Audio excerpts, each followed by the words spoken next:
Hi, dear ones. I wanted to talk to you a little bit more about manifestation. So last time I was on the video, I think, it's last time, I talked about that you have to ground yourself in your own sense of being worthy. That if you don't feel worthy, there's a lot of conversations about manifestation. Ask and it'll show up. There are a couple of precursors to that, though. The first one is you really have to feel worthy of receiving. And if you come from an impoverished, I'm not talking about poverty, I'm not talking about money, I'm talking about your mental state, your soul state. If you come from a place of impoverishment or, woe is me, you're shifting not only your energy, but how you think about yourself. And you want to really work with that which will gravitate. And so the gravitation really is from your soul and from your own knowing of your worth and your value. You should know that anyway. You should really know your outside of manifestation. You should really know that you're worthy, that you belong here, and that you don't have to apologize for any part of yourself. Excuse me. I was watching a video of, oh my gosh, the singer's name, Dolly Parton.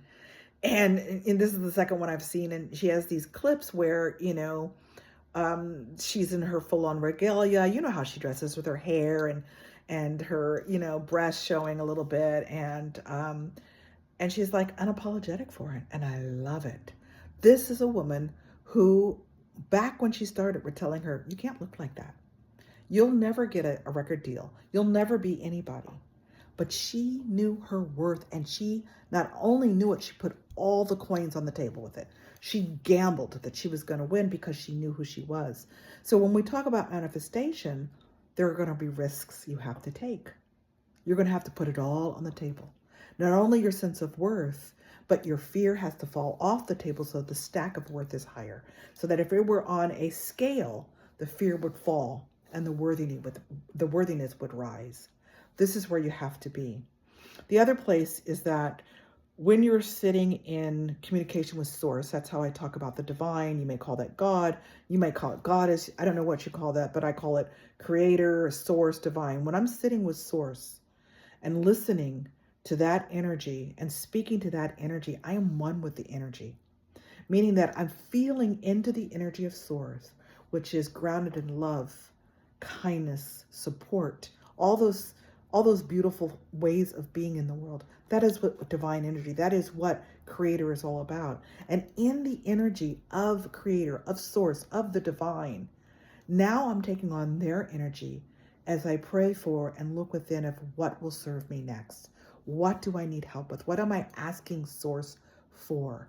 And I'm listening to myself along in relationship with the source, so that I'm asking and speaking from a language not of desperation. Because desperation happens. We do get desperate in times. But if you use desperation as a starting point of wanting to receive, that's not going to make anything fly towards you. In fact, it's going to plunk it down. So even if you are desperate, because sometimes we just are, things happen in life, I want you to breathe. I want you to take some deep breaths.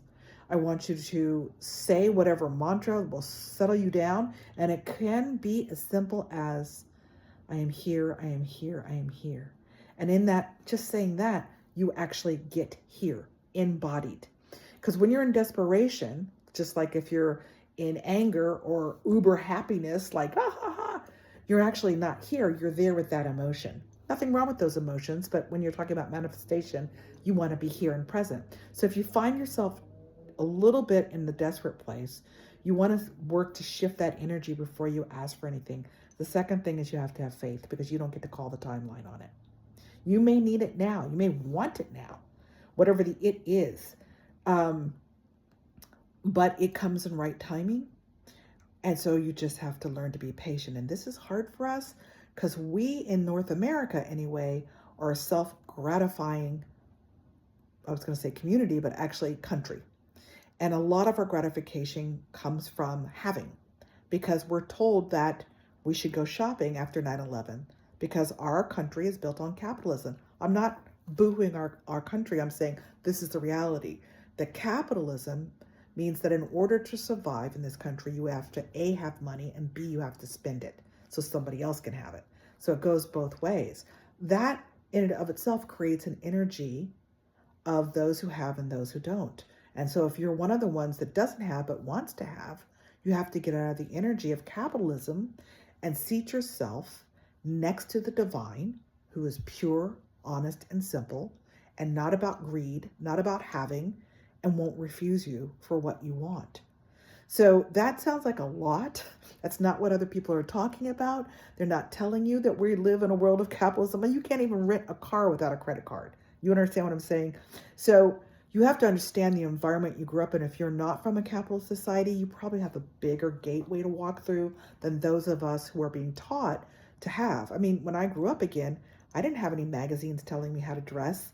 Kids nowadays, they have all kinds of magazines. They have TikTok, they have Instagram, telling them their value based on what they're watching on that TikTok or reading in that magazine. And that's not where your value is based. I thank God that I did not grow up with that, because my value is not even based on hard work.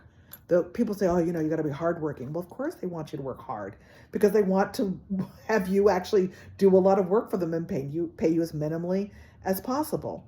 It's not even about that. It is about being present in your God state and talking to that God state within, so that you can access the abundance that you want in a healthy, loving, self-loving, and loving of other way. I know this might be a bit much, because it's not what you normally hear, but I'm going to say it again really short. Get out of desperation if that's where you are, even if it's just for the moment of asking. Breathe and bring your embodied self in. Have faith and trust the faith. Let go of worry, though I know it crops up. Just tell yourself a little quick mantra. I hear you worry, but I put myself in faith's hands. And allow the timing to be right timing, not necessarily your timing. Know your worth before you start. Know that you are worthy, and worthy doesn't cost you anything. You don't have to stack up and say, well, I'm a kind person, I am a giving person, I am a this. None of that is about your worth. Your worth is how you feel about yourself. Without anything to qualify you, not jewelry, not homes, not money, without anything to qualify you.